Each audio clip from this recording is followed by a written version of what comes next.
Hard Times by Charles Dickens. Hard Times is the 10th novel by Charles Dickens, first published in 1854. The book surveys English society and satirizes the social and economic conditions of the era. Hard Times is unusual in several ways.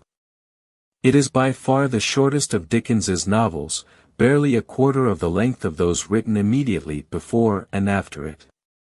Also, unlike all but one of his other novels, Hard Times has neither a preface nor illustrations. Moreover, it is his only novel not to have scenes set in London.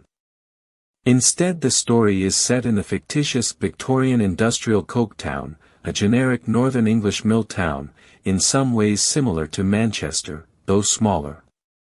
Coketown may be partially based on 19th-century Preston.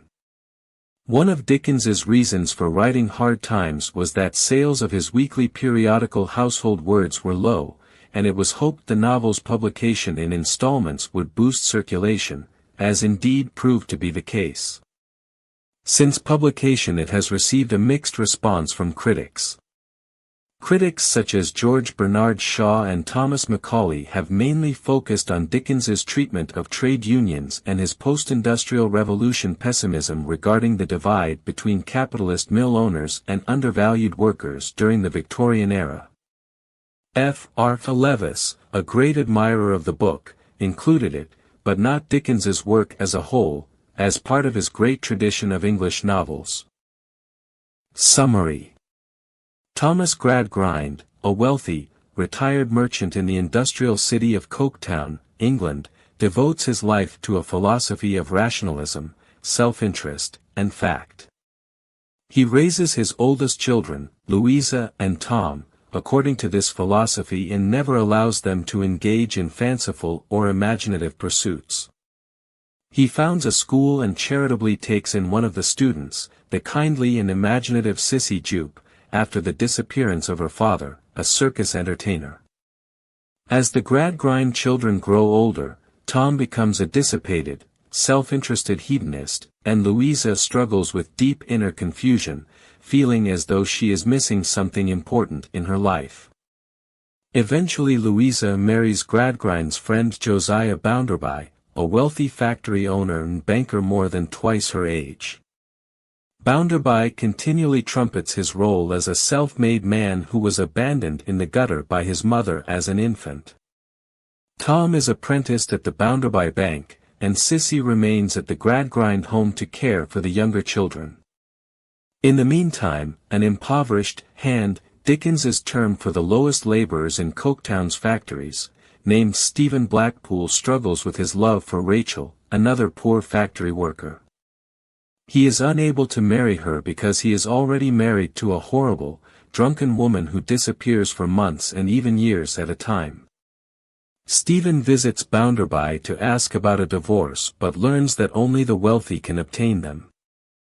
Mrs. Sparsit witnesses Harthouse declaring his love for Louisa, and Louisa agrees to meet him in Coketown later that night.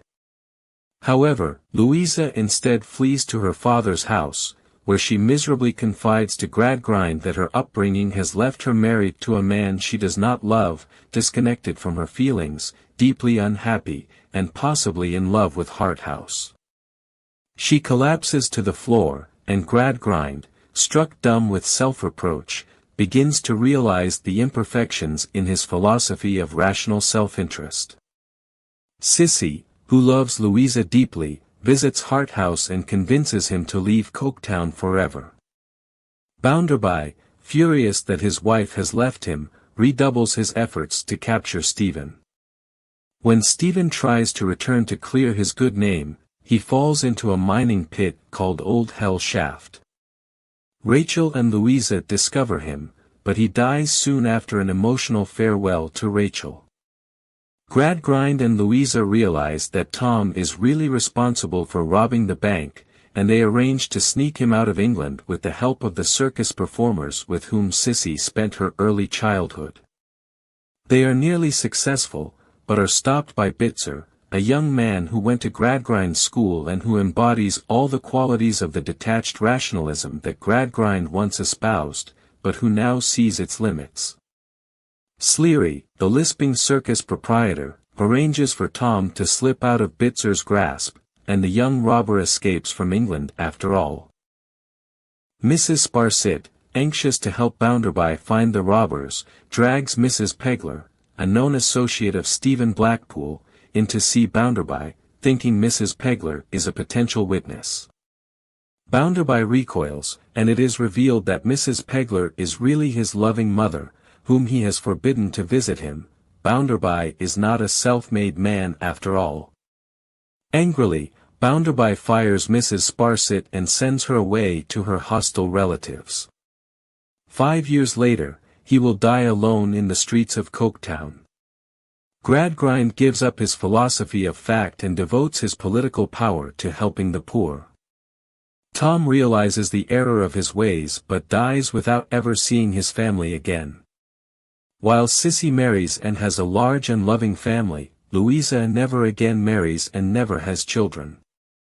Nevertheless, Louisa is loved by Sissy's family and learns at last how to feel sympathy for her fellow human beings.